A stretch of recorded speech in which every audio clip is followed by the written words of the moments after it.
welcome back to my channel. Today I'm going to be answering your questions. I am so excited. I thought it would be the perfect video to do since I am getting quite a few more followers on my social media platforms. I asked a couple weeks ago on Instagram and YouTube to submit your questions, and today I'm going to be answering them. Let's start with a fun one that I feel like relates to just this period of my life. And someone asked, what shade of purple is my favorite? I got this question quite a few times on my purple outfit video that went viral, and I have thought about it, and I feel like it's really hard to choose because I truly don't think there's a purple I don't like. However, I really do love lavender. I just love that shades of purple. I feel like more lighter types of purple tend to be something I gravitate towards, but actually I still do have a lot of dark purple. So I don't know. I think it just depends on my mood. But if I have to answer, I would say lavender, I think. But you know, it may change depending on my mood. Then I got a fun one from my friend Emma, and she asked me, this is kind of like a two-part question, and she asked me, one, what is my favorite book I have read, like ever read?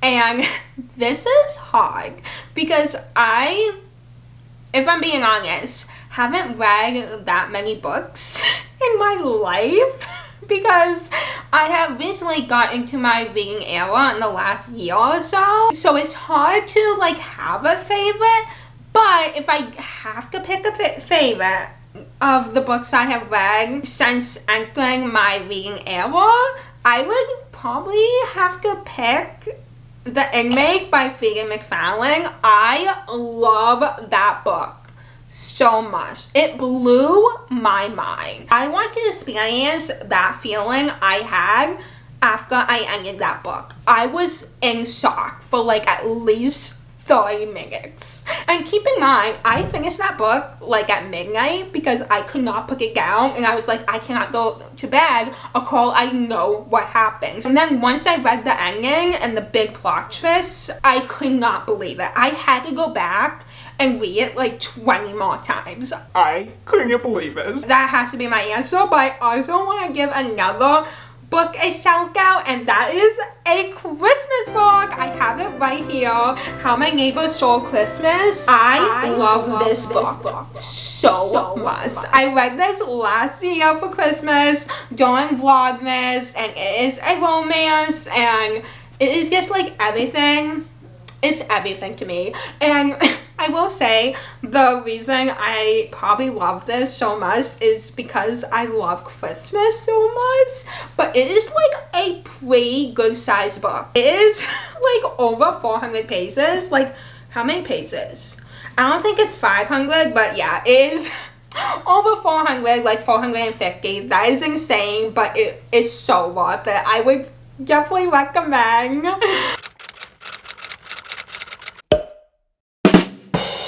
I have read 19 books. That is just so crazy to me. But I know. There are plenty of people who read like over 100 books. But yeah, for me, 19 is definitely the most I have ever read in a year. And keep in mind, we still have like 5 more months. So yeah, maybe I could get to, okay, I don't want to put a number out there, but maybe 30 books? I don't know, 11 more books? I think I could do that. Someone asked me how old I was when I got diagnosed with cerebral palsy, and I was around 8 to 9 months. What really was a big indicator that something was not right was the fact that I was only using my left arm and hand, and you know, my parents knew that is not like normal at that age. You already like know that you're gonna be left-handed. That's when my parents took me to the doctor, and they agreed. They were like, yeah, she is too young. So I had an MRI, and that is when it showed that I had a stroke on the left side of my brain, which means my whole right side of my body is weak. And once I got older, you could tell with my leg, but when I was young, it was easier to notice with my right arm because my right arm and hand is weaker. Because there was a period of time where the doctors and my parents thought that it was just my arm and hand. But yeah, when I got older, everything made sense because, you know, I started showing signs that yes, my right leg and foot is weak too. But it's just, you know, stronger than my arm. Going off on that, another question I got from Emma is, she asked me, what is the hardest part about being disabled? And to be honest, the hardest part for me living with cerebral palsy is not my cerebral palsy. It is everything else. It is being visually impaired. It is having epilepsy. It is, you know, having a speech impairment. Having all those things on top of having cerebral palsy, that is the hardest part. I feel like it just makes my life so much harder to have to deal with all these challenges that my cerebral palsy doesn't like bring. But you know, being visually impaired, not being able to drive, like how would it be if I had cerebral palsy but I wasn't visually impaired? Like I would be able to drive, and yes, it would make my life easier. Having cerebral palsy can be challenging, but it's all I have ever known. And I think a lot of it has to do with the fact that like being visually impaired, I really didn't realize I was visually impaired until I was in high school. And then I also wasn't diagnosed with epilepsy until I was like 19. So I think that has to do with a lot of it. And for cerebral palsy, I was diagnosed when I was like 8 or 9 months. Like that is literally all I have ever known. So I think some of it, or a lot of it, has to do with that. Someone asked if I have any pets, and I do. I have a terrier. His name is Oliver. Love him so much. He is older, which makes me sad, but he is truly such an amazing dog. And I have opened up on my channel before about, you know, my trauma in the past with dogs, and he truly has changed my life in so many ways. And if you want to watch that video, I will link it somewhere. But yeah, he is everything to me. Maybe I'll show a clip of him in this video. Love hanging out with him. He's amazing. He is in so many of my vlogs. I love just showing him. And he loves to be in the vlogs. Trust me. He told me that. This is Leah Ollie Boy. He's waiting for his treat right now. Heroes. There is Ollie Boy. Right here. You got it. There, he got it. It was a hamburger. Leah got a hamburger. Do you like it, Oz? I think he did. I also got asked what words do I have a hard time pronouncing, because I did make a later video talking about how there is a color, it is a shade of blue. It is, let me try to pronounce it, turquoise.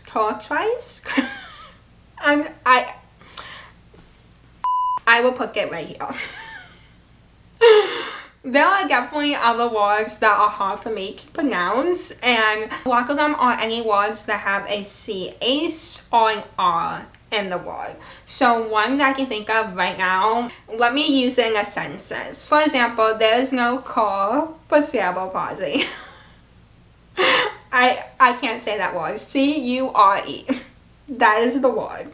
So that word has an R in it. Also, like beast, I do my best, like going to the beast. There are other words. I don't know if I can think of anything else in specific in this moment, but I know there are plenty of words that sometimes, I guess, for some reason in that moment I can't say. Like sometimes perspective is hard for me to say. Like sometimes I have to like slow down. Perspective. And apparently how I say the word purple is not right. Maybe I'll put like a list of other words if I think of any that are hard for me to say, but Yeah, for the most part, saying the sound CAs and R's are very hard. I was looking to see how many questions I have left, and I got a good one from my friend George, and he says, apart from consistency, being original, and personality, what is the key to YouTube? I love this question because obviously, you probably know, I love just talking about like YouTube and growing on YouTube and everything you need to know about YouTube. And I think what I would say is the key to YouTube. Well, I could talk about it forever. To sum it up, I truly believe if you want to be successful in having a YouTube channel, you have to have grit. And if you do not know what grit is, I actually have a whole book on grit, and it says the power of passion and perseverance. It truly means what it says. You have to be so passionate about the content you're creating. And I truly believe it. I believe it with anything in life. Whatever you're doing, you have to have a passion for it. If you don't, I just find it very hard to believe that you will be successful if you don't have passion. But you also have to have that work ethic and that perseverance and that, determination and be motivated to continue your passion no matter how hard it gets. Because if you truly are passionate about it, then it will be so worth it no matter how hard it gets. And YouTube is hard, and you've got to understand that before starting your channel. Another question that kind of sums off of that is my mom, thank you Mom, she asked me what is my favorite video I have filmed and editing, or both. Maybe there's a few. I think it would be hard for me to pick one. Recently, I would say the vlog where my experience of hitting 1K. I think that vlog was so special to me, and I think that's why I love it so much. And definitely a vlog I would look back on because it was just like a big milestone for me, and it's so special because I got to share it with my two best friends, and I just love vlogs in general. Editing them, filming them, it's so hard to pick my favorite, but that is one of my favorites for sure. And any travel vlogs, I love travel vlogs. Editing them is so fun. I don't know if I can pick one video that I am most proud of in terms of editing and everything. I don't know. You know what? Let me look. Let me briefly look at my videos. Oh yeah, oh my goodness. The camping one, that may be one of my favorites to edit just because it was so fun looking back and remembering how cold it was more than cold. I was literally freezing to pieces. Okay.